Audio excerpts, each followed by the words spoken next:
Muito bom dia, muito bem, muito bom dia.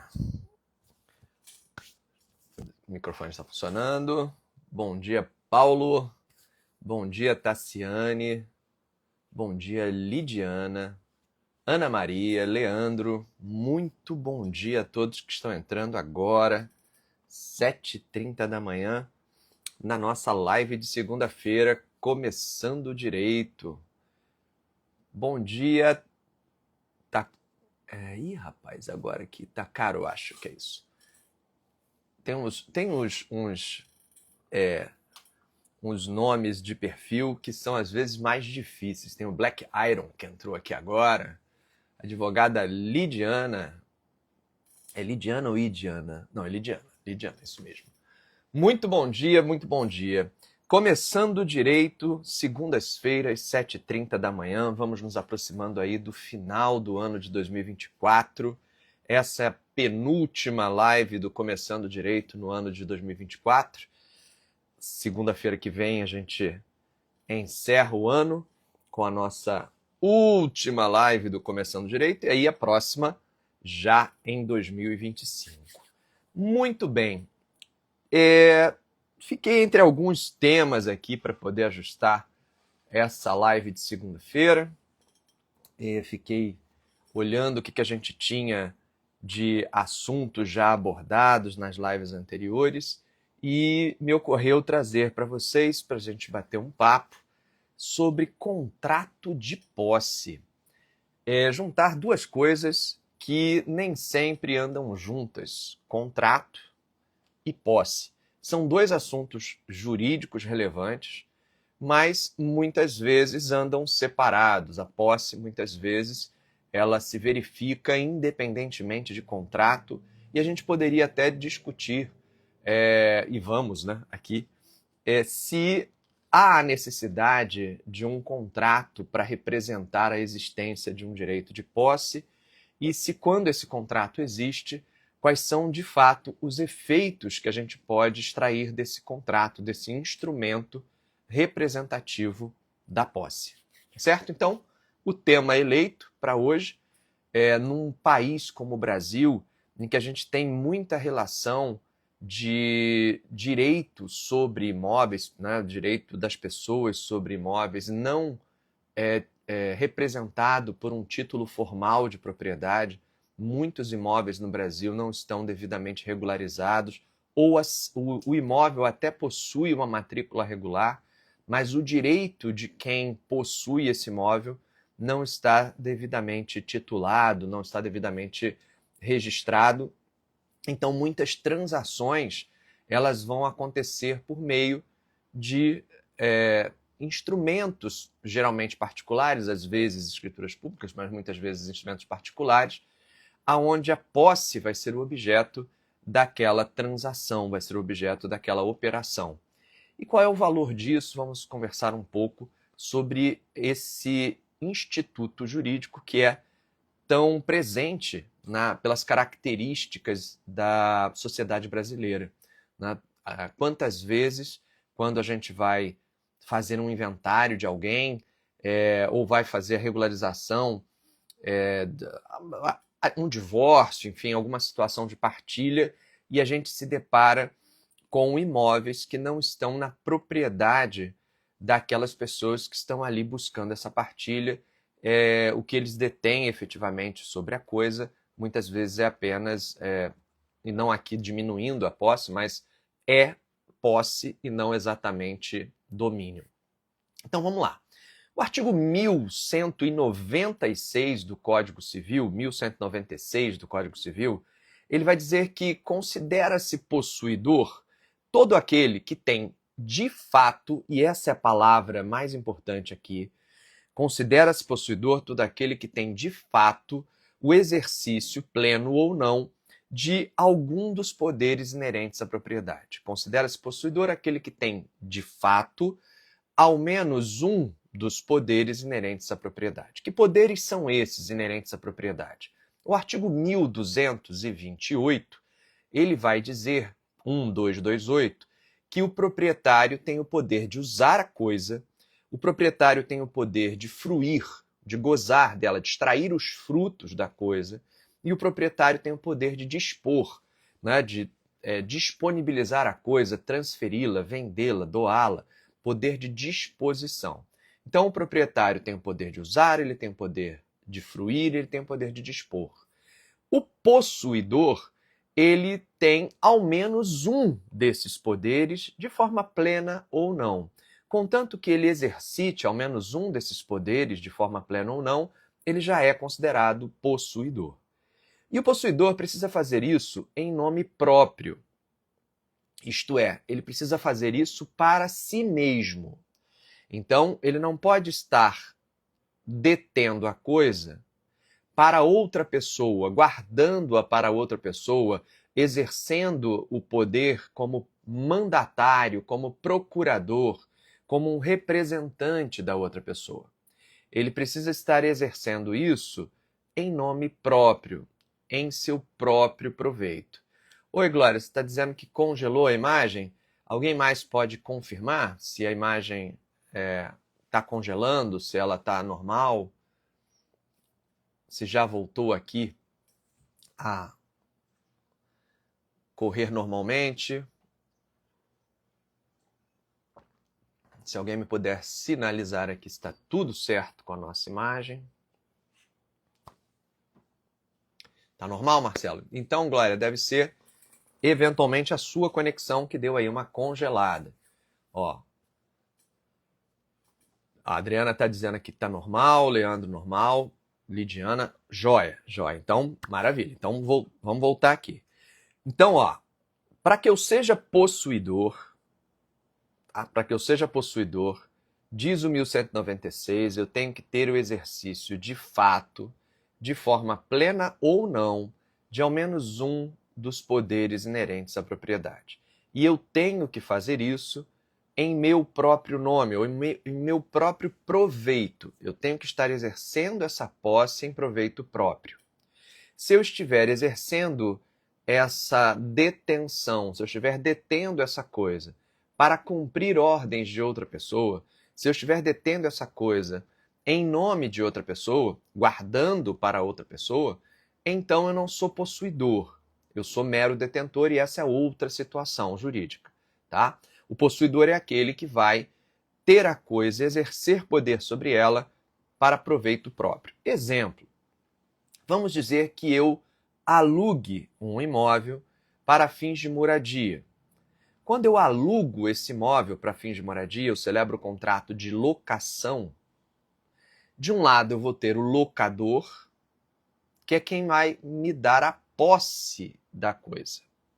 E do outro lado terei eu, como locatário. Então eu tenho de um lado o locador, que vai me dar a posse do imóvel, e eu, como locatário, vou exercer essa posse.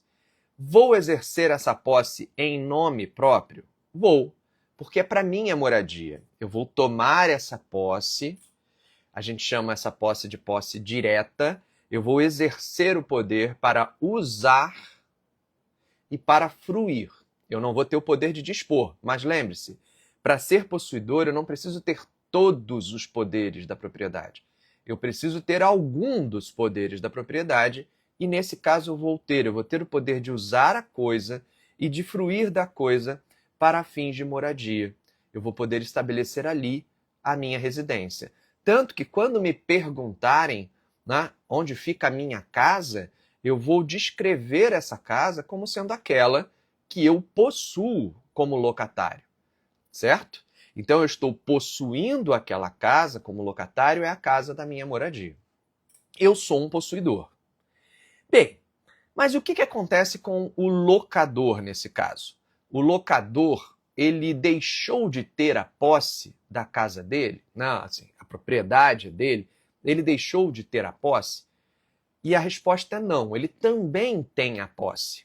Então, eu tenho a posse, eu exerço como locatário essa posse para mim, eu exerço esse poder com proveito próprio para a minha moradia, mas o locador também tem a posse, uma posse que a gente chama de posse indireta.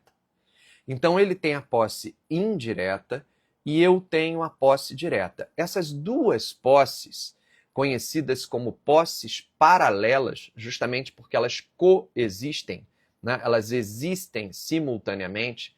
Essas posses, elas vão ali coexistir.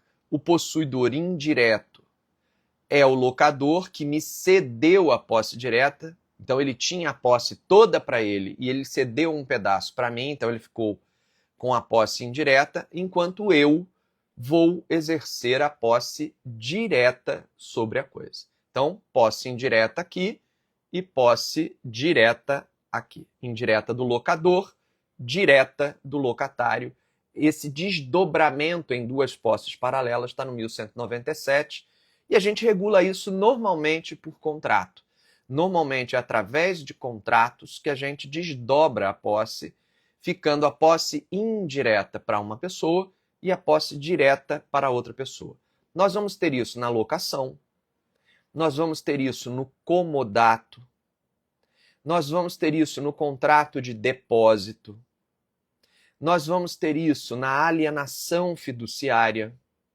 Há vários contratos no direito brasileiro que vão desdobrar a posse, dar posse direta a um dos contratantes, mantendo a posse indireta para o outro contratante. Os dois com posse, porém, com poderes exercidos de maneira distinta, né? O poder que vai ser exercido pelo locatário e o poder que vai ser exercido pelo locador como poderes diferentes. Então eu vou ter aqui duas posses paralelamente coexistentes e ela vai nascer de um contrato. Beleza.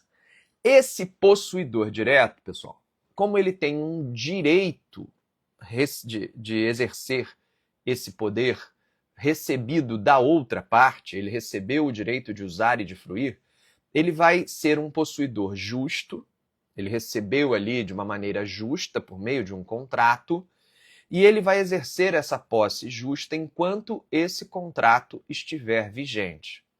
Enquanto esse contrato estiver vigente, a posse desse possuidor direto, ela é uma posse justa. Por isso que o locador não pode tirar o locatário da posse enquanto estiver vigente o contrato de locação. O locador não pode chegar lá e despejar a força, a mano militare, chegar lá e com exercício de força bruta, tirar o locatário de dentro do imóvel. Por quê? Porque existe uma relação contratual que sustenta a justiça da posse daquele locatário. Então ele está numa posse justa que não pode ser agredida pelo locador. O que o locador vai precisar fazer? Ele vai precisar encerrar esse contrato para poder, então, esvaziar o imóvel.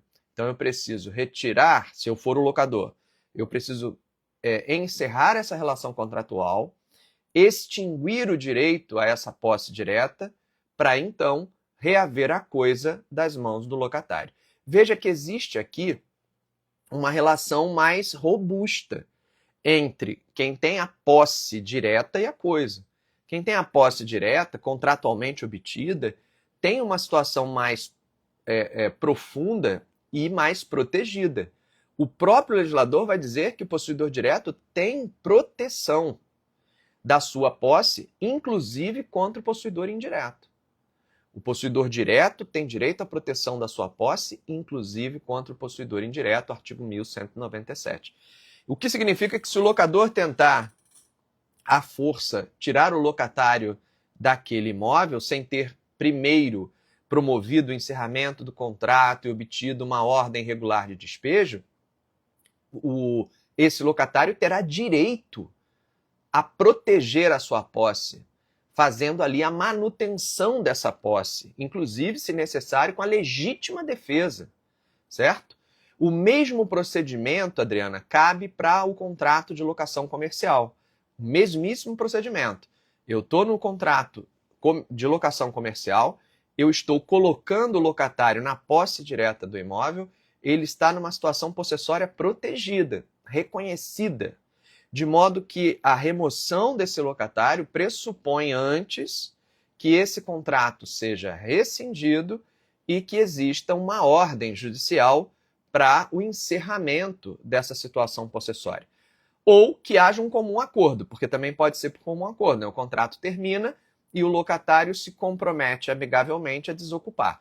O que eu quero deixar bem claro é que o possuidor direto, ele cria uma posição, ele tem uma posição de direito, né? Ele tem uma posição de direito que o protege e que ele não pode ser simplesmente agredido na sua posição de direito. Ele pode se defender, ele pode defender essa posição. Isso vale para o comodatário, isso vale para o locatário, isso vale para o usufrutuário, isso vale para o devedor fiduciante, enquanto o bem está alienado em garantia.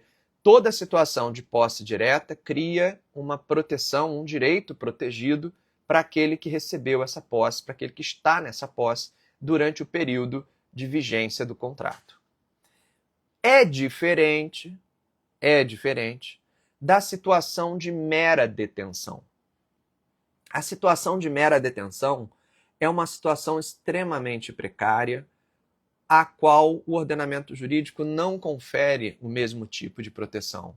É uma situação realmente meramente temporária e não está amparada numa posse, por isso não goza do mesmo tipo de proteção. Ah, André, mas o que seria exatamente essa situação de mera detenção precária, muito precária? Seria a hipótese do hóspede, por exemplo. O hóspede é diferente do locatário. Enquanto o locatário ele exerce ali a posse direta em nome próprio, como aquele que detém o poder sobre a coisa e tem um direito de deter em nome próprio o poder sobre a coisa, o hóspede não, ele está ali, por favor, temporariamente, numa situação transitória.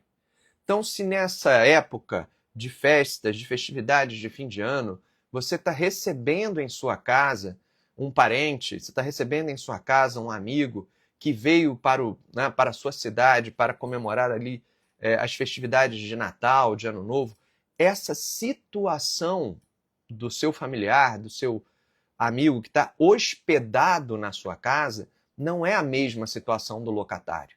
A gente não está aqui conferindo a esse familiar, a essa sogra que veio passar o Natal na sua casa, fique tranquilo, respira fundo. Você não está conferindo a ela posse direta. Você não está conferindo a ela o mesmo direito de um locatário. Você está numa situação de mera detenção, uma situação de permissão ou tolerância para que essa pessoa se hospede na sua casa sem que isso mexa com a sua posse. A sua posse continuará sendo a única posse a ser protegida naquele contexto. Aquele hóspede, este sim, ele pode ser convidado a se retirar de maneira muito simples, sem a necessidade de uma intervenção judicial. Então, na hospedagem, eu tenho uma situação muito superficial, enquanto que na posse direta, eu tenho uma situação mais robusta, uma situação com raiz mais profunda.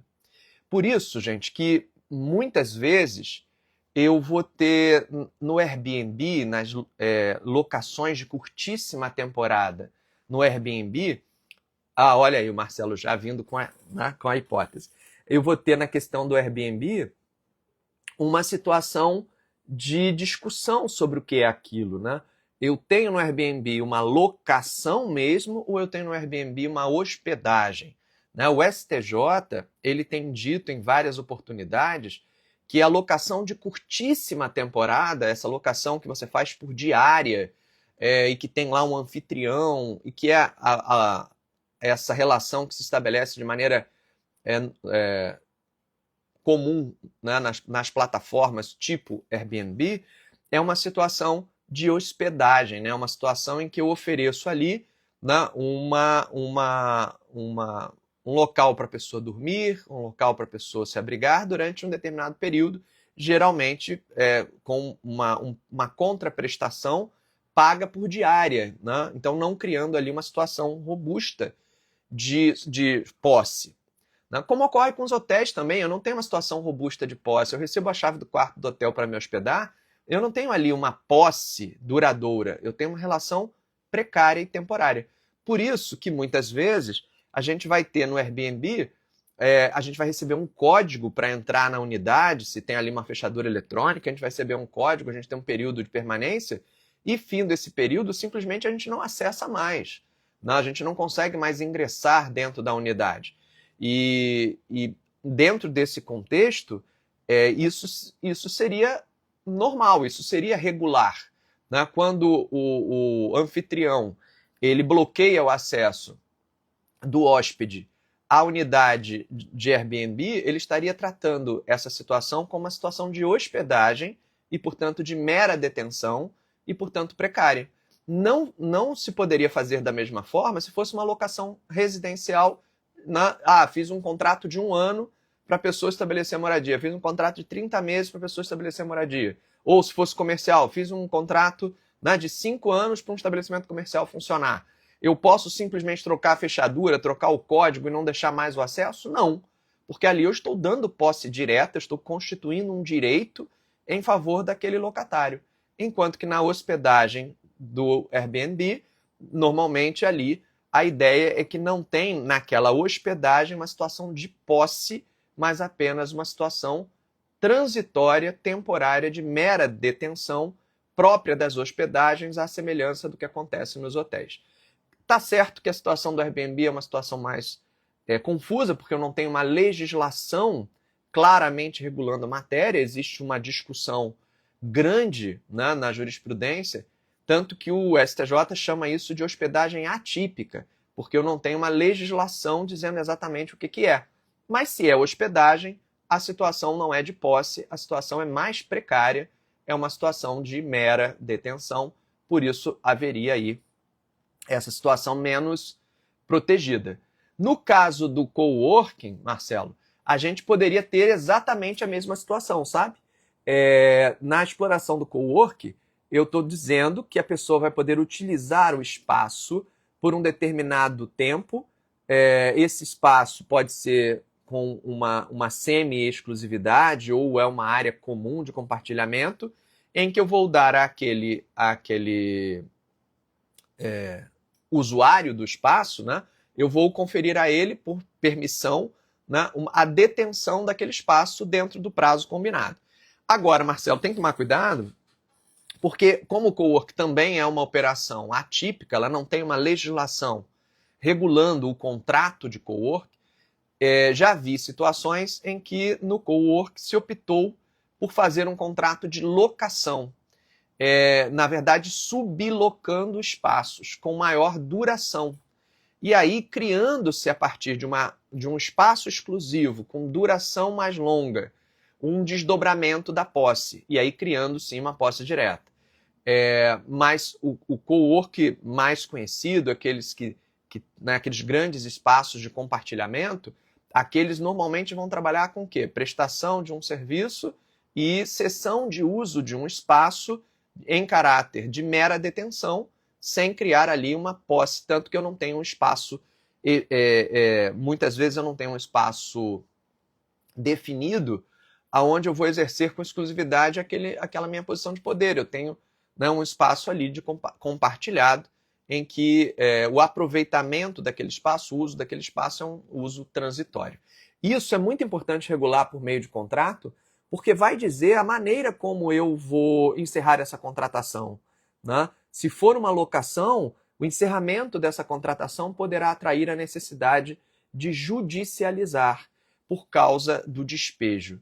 Ao passo que, se eu tenho uma operação com mera detenção, eu consigo encerrar essa relação contratual de maneira automática, por meio de uma cláusula resolutiva expressa, operando os efeitos de pleno direito, sem a necessidade ali de judicializar, apenas por meio da autotutela, trocando o código, impedindo o acesso, e isso seria legítimo dentro do contexto. Então, na hospedagem, que é mera detenção precária, no cowork, onde existe essa situação de mera cessão temporária de uso de espaço compartilhado, eu consigo fazer uma cláusula resolutiva expressa, encerrando o contrato, e o exercício de uma autotutela para impedir, né, que aquela relação tenha continuidade. Ao passo que, se eu fizer sob a forma de uma locação, desdobrando a posse, criando uma posse direta para esse locatário, criando para ele uma posição de poder duradoura, aí eu vou precisar, né, seguir os caminhos da Lei 8.245 e muito provavelmente vou ter que judicializar o encerramento dessa relação, e faz sentido, porque afinal de contas, imagine que você tem ali a sua moradia contratada, já está lá há 3, 4 anos, e você pudesse simplesmente, né, ser despejado, né, por uma troca de senha na fechadura e você não tivesse mais nenhum direito de acesso. Então são situações que se justificam dentro do contexto da relação contratual. Alguém tinha, eu acho que foi o Homero, tinha levantado aqui nas perguntas anteriores a questão do caseiro. Então vamos lá.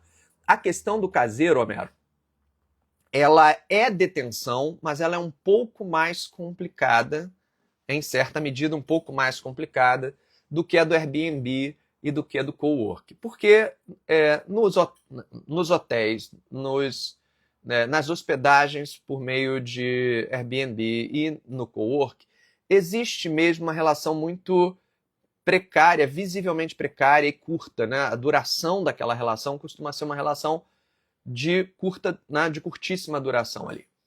Quando eu vou para a questão do caseiro, ela é um pouco mais complicada porque, de fato, o artigo 1198 do Código Civil, 1198, vai considerar esse caseiro detentor. Por que ele é detentor?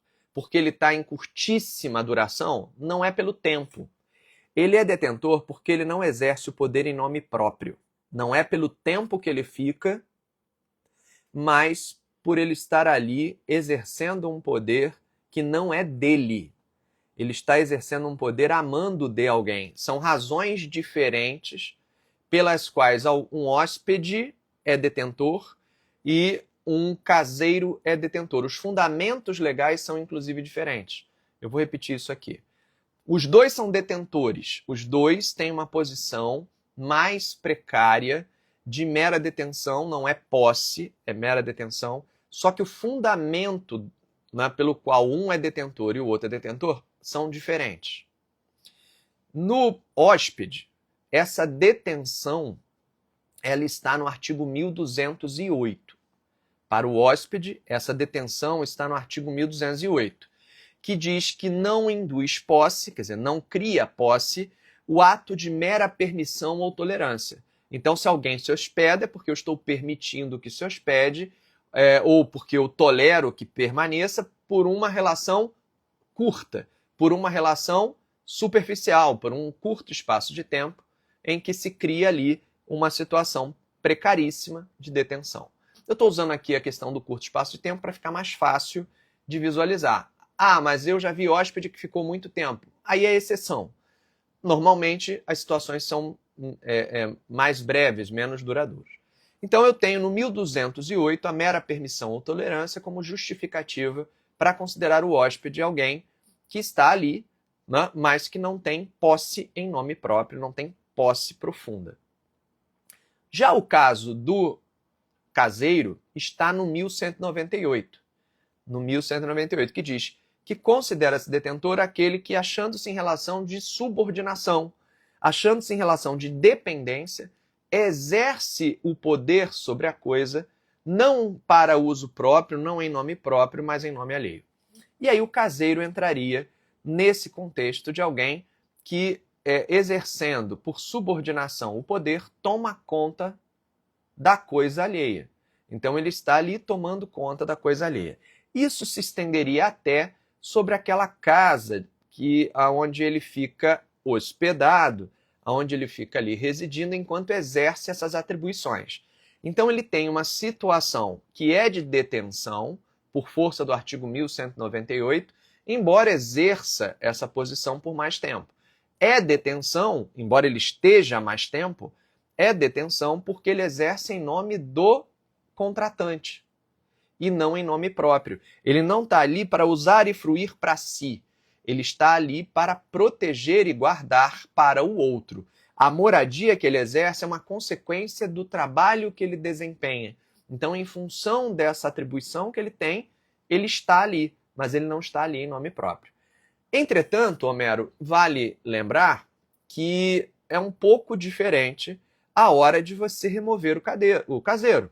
Né? É um pouco diferente como eu ajo em relação a um hóspede, eu posso agir em relação a um hóspede, e como eu posso agir em relação a um caseiro. Isso porque outras questões podem envolver a relação com esse caseiro. Né? Eu posso ter o caseiro se recusando a sair, apesar do término da relação de trabalho, esse caseiro pode estar se recusando a sair. E ele pode estar ali há muito tempo, ele pode ter muitos bens próprios guardados dentro daquele espaço. Então, de fato, muitas vezes vai acontecer que essa relação do caseiro, que não era possessória no início, ela se torne possessória. Parágrafo único do artigo 1198. O parágrafo único do 1198 ele vai dizer: aquele que começou a comportar-se do modo como prescreve este artigo, quer dizer, ele começou se comportando como alguém que cumpria ordens, era mero detentor. Ele presume-se permanecer assim até que prove o contrário, mas ele pode provar que ele mudou, que ele se recusa a sair, que ele passou a exercer o poder agora em nome próprio. Então, muitas vezes, Homero, o que a gente vai ter é uma situação do caseiro alegando que a sua situação mudou e que ele, que tinha apenas detenção, agora é possuidor.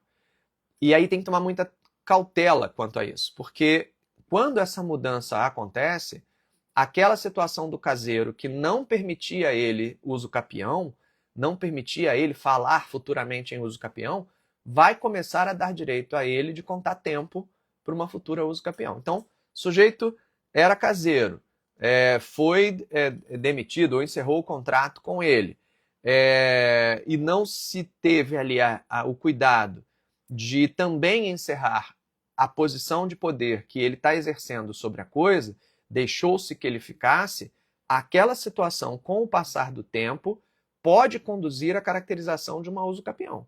Então ela começou com mera detenção, não dava a ele esse direito, porque ele não tinha posse, ele exercia poder em nome alheio, né? Então ele não tinha posse, só que acabou essa relação, ele se recusou a sair, ou sequer tentaram tirar ele de lá, ele simplesmente ficou, só que agora ele não tem mais relação de subordinação, ele não presta mais serviço a ninguém, então ele está exercendo aquele poder para si mesmo, mantendo ali a sua moradia. Com o passar do tempo, isso pode se transformar em propriedade e ele pode acabar adquirindo essa propriedade.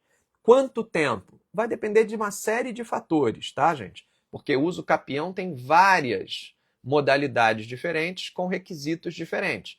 Mas a partir de 5 anos, a gente já tem um risco de se ter ali uma uso capião. Então, se eu tenho 5 anos de posse ali dentro, eu já começo a ter a possibilidade, dependendo dos requisitos estarem ou não preenchidos, mas eu já começo a ter a possibilidade de ter uma situação de uso capião. Então,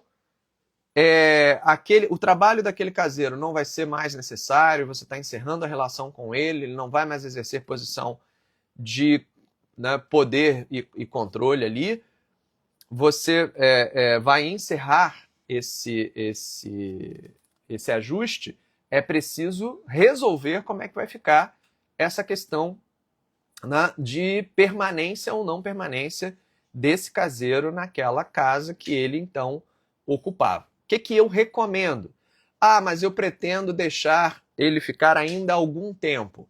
Então, tudo bem, o que você faz? Você faz um contrato escrito de comodato, regulando essa relação de empréstimo, que agora vai ser posse, tá? Não é mais de mera detenção, então você descreve ali no contrato que até ali ele exerceu a condição de caseiro, que em função do término da relação como caseiro está encerrando ali esse contrato, mas que está por empréstimo, em comodato, deixando que essa pessoa permaneça durante um tempo que vocês vão definir, se vai ser por prazo determinado, se vai ser por prazo indeterminado, e vão estabelecer isso por escrito. Por que isso vai ser importante? Porque você vai ter encerrado a mera detenção, iniciado uma posse direta, só que essa posse direta, que é do comodatário, ela não dá direito ao uso capião. Ela não dá direito ao uso capião, porque a posse direta, ela é uma posse que respeita a posse indireta. Lembra que eu comecei a dizer no início da live, ela é uma posse paralela, é uma posse que convive com um outro possuidor, que é o possuidor indireto. E é uma posse, portanto, que, embora seja exercida em nome próprio, ela não é exercida com total exclusividade. Ela não é exercida com o ânimo de dono. O que é isso? Ela não é exercida como se a coisa fosse só sua e de mais ninguém.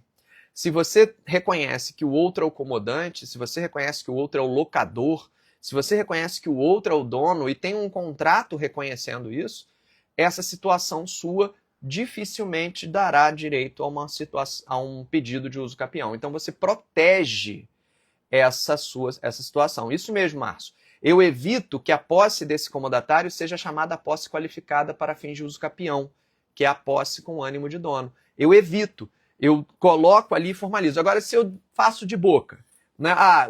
Acabou a relação dele como caseiro, não está mais prestando serviço, eu não estou mais pagando a ele, ele não está mais me prestando contas, mas por uma questão de carinho, de história, há muitos anos, né? Eu resolvo permitir que ele permaneça lá e faço isso de boca, a probabilidade de eu conseguir provar que essa posse exercida por ele é uma posse meramente direta, sem o ânimo de dono, sem a qualidade, né, de quem está ali com a intenção de usucapi, fica difícil. Porque ele vai dizer, não, aqui, ó, cuidei, paguei as contas, conservei, protegi, tudo em nome próprio, não tinha mais subordinação nenhuma, ninguém me incomodou. E aí, a chance disso, de fato, gerar uma usucapião e gerar uma aquisição de propriedade é grande, né? Então, se você quer regular essa situação, faça isso dessa maneira, faça isso por meio de um contrato escrito de comodato. Aliás, eu até tinha separado aqui um informativo do STJ para comentar com vocês, e agora levantou uma bola aqui que é interessante. É do informativo 822, o informativo 822 do STJ, aqui de 2024 mesmo. E nesse informativo 822, de agosto de 2024, teve uma situação de pedido de uso capião de um herdeiro que exercia a posse exclusiva do imóvel e ele pediu a uso capião contra os demais herdeiros. E aí o STJ estava analisando a possibilidade desse herdeiro em nome próprio possuir aquele imóvel de maneira qualificada, com ânimos domini, né? E esse herdeiro poder, então, exercer a uso capião contra os demais herdeiros.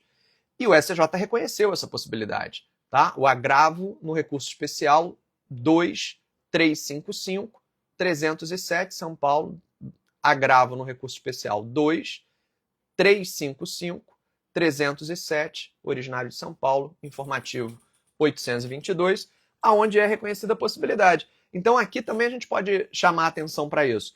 Tem vários herdeiros, um vai morar, o inventário não está concluído, às vezes falta recursos para fazer o inventário, a família está ali, como tantas outras famílias brasileiras, empurrando com a barriga aquele inventário, e aí um herdeiro está usufruindo diretamente daquele imóvel porque precisa dele para fins de moradia, e os demais herdeiros não se opõem a que ele more.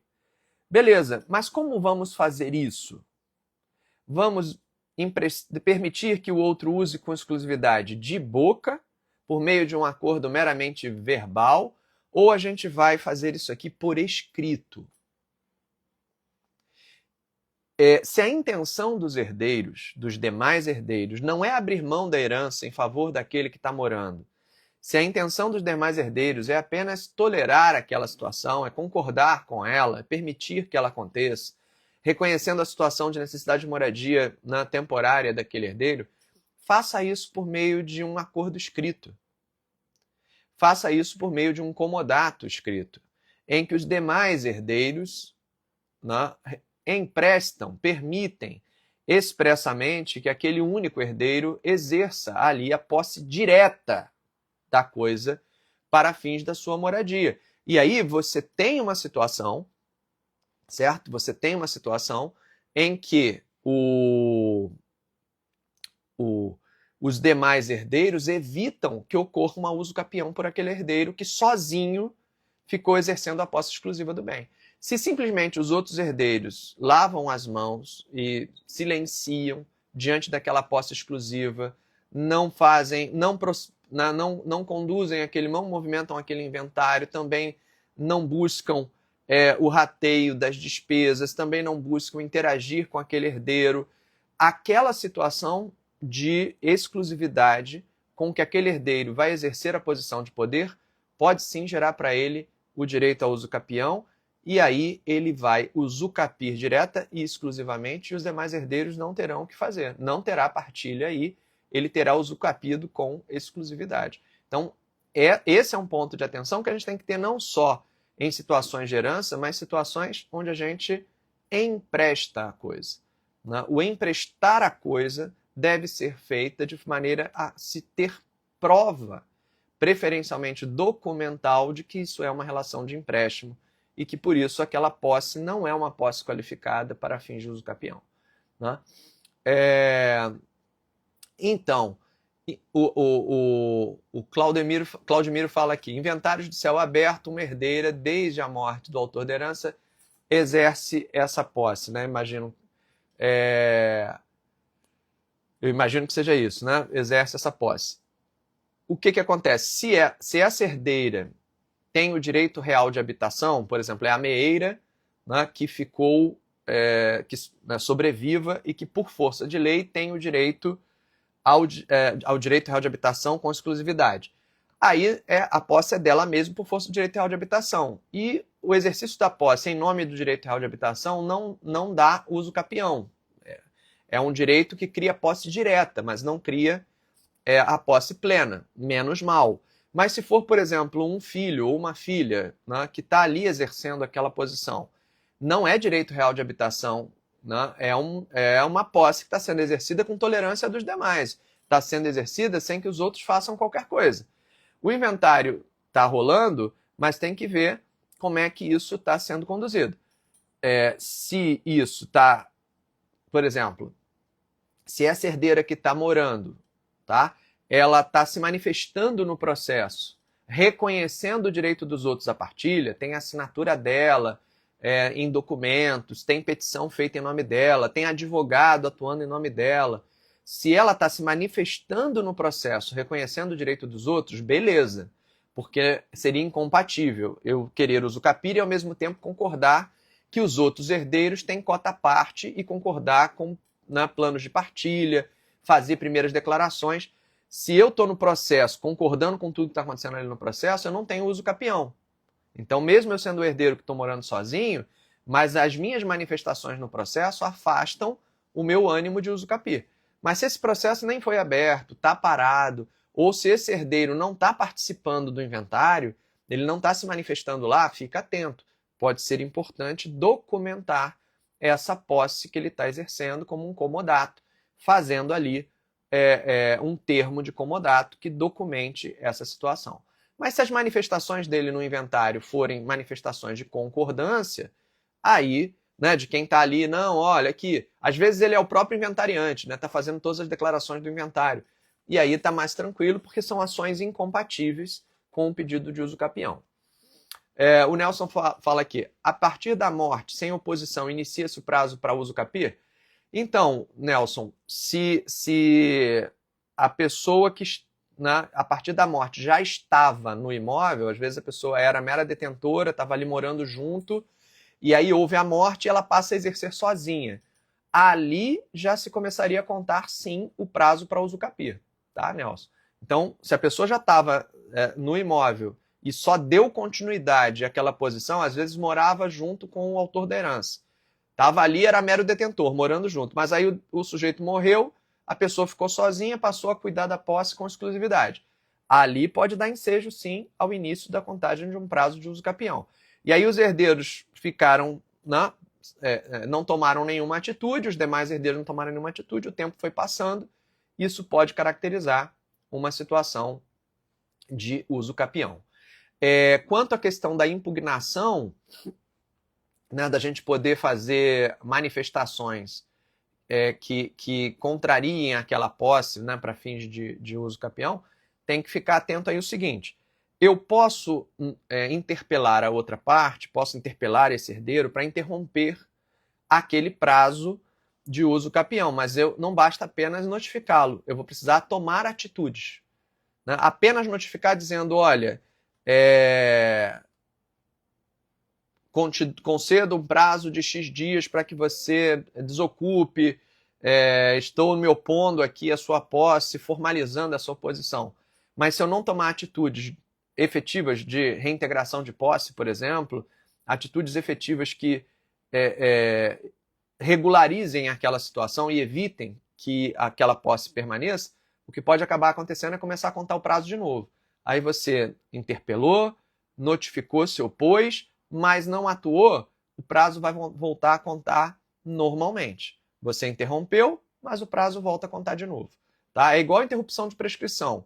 Você notificou, interrompeu, mas se você não fizer nada, vai começar a contar o prazo de novo. Né? Então tem que ter aí uma atitude diligente, não basta apenas uma mera notificação. Notifica, mas depois toma as demais medidas necessárias a ou regularizar essa posse como sendo uma posse direta, uma posse permitida formalmente e que evite uma uso capião, ou mesmo para remover a pessoa de lá, se for necessário. Tá?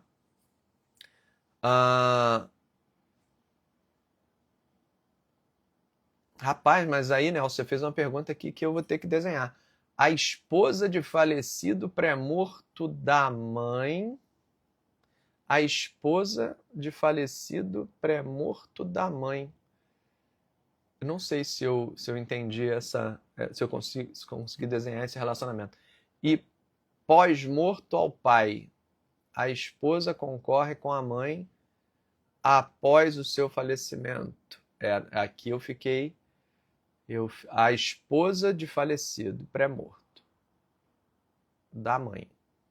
Então eu estou entendendo que alguém casou com a mãe, que não era o pai, e casou de novo. Então, se alguém casou com a mãe... Não, eu não consegui realmente, não. Se tô, talvez por ser segunda-feira de manhã, às vésperas do Natal, eu não encaixei aqui esse relacionamento aqui. Muita mãe, muito pai, muita esposa aqui ao mesmo tempo. Depois você me manda no direct para ver se eu entendo, para poder te responder. Daniela, professor divorciado que se torna usufrutuário do bem em partilha, mas que não registra partilha, pode usucapir? Olha, é Dandy, né? Perdão, eu falei Daniela não, é Dandy Albuquerque. Dandy, essa questão aqui, ela, em tese, a falta do registro não daria automaticamente o direito ao usucapir não, tá?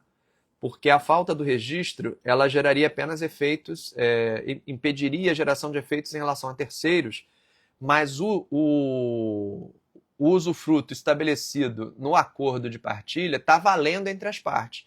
O que significa que a posse dessa pessoa é uma posse direta de quem tem usufruto, mas reconhece a nua propriedade. Então, se eu tenho uma posse que reconhece que ela é usufruto, tenho lá o documento, ainda que não registrado, mas eu tenho lá o documento, onde eu reconheço que eu sou usufrutuário e não dono, e que existe um dono, que é o nu proprietário, isso tiraria de mim a qualidade da posse para fins de uso capião. Isso faria a minha posse ser uma posse direta, sem a qualidade de uso capião. Entende? E aí, por isso, me parece que a simples falta do registro não seria suficiente para usucapir. Mas o que poderia acontecer, e aí seria outra situação, seria acabar essa relação de usufruto, de alguma forma essa relação de usufruto ser encerrada e a pessoa continuar lá, independentemente de questão de registro. A relação do usufruto cessa, por alguma razão, morte, por exemplo, de alguém, término do prazo, você tem a cessação desse usufruto e a posse permanece, e aí ela teria mudado de posse direta, eventualmente para posse ad uso capione. Mas, a princípio, a simples falta do registro não seria suficiente, não, Dandy. Me parece que aí, nesse caso, você provaria a falta de qualidade da posse ad uso capione pelo próprio título, mesmo que ele não esteja registrado, tá? A mera abertura do inventário configura a objeção dos herdeiros? Não. A mera abertura do inventário não configura objeção dos herdeiros porque eles não estão objetando a posse. Agora, se eu faço essa abertura de inventário com a participação desse herdeiro que está morando, e ele reconhecendo as primeiras declarações, ele se manifestando, se eu tiver também a assinatura desse herdeiro ou a representação desse herdeiro no inventário, aí sim, aí eu consigo objetar qualquer possibilidade nesse momento de uso capião, porque eu terei trazido a concordância desse herdeiro à partilha do bem, tá? Aí sim, Márcio, se eu trago esse herdeiro para dentro das primeiras declarações, não apenas citando ele, mas trazendo a manifestação dele, ou porque ele outorgou poderes para o advogado, que vai falar em nome de todos, inclusive dele, ou porque ele assinou ali também o documento. Se eu trago ele para dentro do inventário e ele se manifesta concordando que aquele bem é um bem a ser partilhado, isso é uma manifestação contrária ao uso capião, e aí você neutralizaria o uso capião. Mas só abrir o inventário e citar o nome dele não é suficiente, porque você não está objetando a posse dele, e ele não está dizendo que concorda com o bem ser partilhado. Ele não está dizendo nada. Entende? Ele pode, no momento em que ele tiver que se manifestar, ele pode dizer não concordo com partilha nenhuma, porque esse bem é só meu. Eu uso capi, eu exerci uma posse com exclusividade. Tá? Então, sozinho, só abrir o inventário não vai resolver. A não ser que eu traga esse herdeiro para dentro desse inventário com manifestação compatível com a de quem reconhece o direito dos demais ao pedaço do imóvel, o que seria, consequentemente, o oposto a quem pretende uma uso capião. Maravilha? Bom, pessoal, já estamos batendo aqui os nossos 50 minutos de live, né? Que é mais ou menos o tempo que a gente leva nessa live de segunda-feira. Vi que esse tema é quentíssimo, já posso voltar com ele, tem assunto, né? As questões são muitas, como eu disse no início dessa live, o Brasil tem muita questão possessória que precisa ser regularizada. Quero aproveitar aqui para convidar aos que se interessam por esse tema, querem estudar mais sobre esse assunto. Nelson, pode fazer a pergunta no direct, tá? Eu vou te responder lá, porque eu não consegui entender bem ela ali. Me manda por lá que eu te respondo. Então, quem se interessa aí pela advocacia imobiliária, em janeiro eu vou lançar um curso novo, que é o curso de Advocacia Imobiliária de A a Z, onde eu vou tratar de vários assuntos, inclusive posse, né, e com mais profundidade, lógico, aí com mais tempo, a gente vai conseguir tratar de cada um desses assuntos com mais profundidade, com documentos, com modelos, com exemplos de como regulamentar essas situações ou como regularizar situações que já existem de fato. Quem quiser saber mais sobre esse curso que vai ser lançado, é só escrever aqui nos comentários 2801. 2801. Escrevendo nos comentários 2801, a gente vai encaminhar para vocês automaticamente as informações sobre o pré-lançamento desse curso Advocacia Imobiliária de A a Z. Então, quem tiver o interesse, quiser saber um pouco mais, 2801. Esse curso vai ser lançado no dia 28 de janeiro, por isso 2801. E quem tiver nesse grupo, tiver acessado essa lista, vai ter acesso em primeira mão, condições especiais. Então, entrando aí no 2801, vai ter informações sobre isso. Foi mais uma vez excelente começar minha semana com vocês. Quero desejar a todos um Feliz Natal. Tenham aí, independente da fé, da religião de cada um, que vocês consigam ter uma noite em família, uma noite de partilha. Amanhã, 24 para 25, tenham aí um excelente dia de Natal, uma excelente semana. E nos vemos na última live de 2024, na segunda-feira que vem, começando direito às 7h30 da manhã.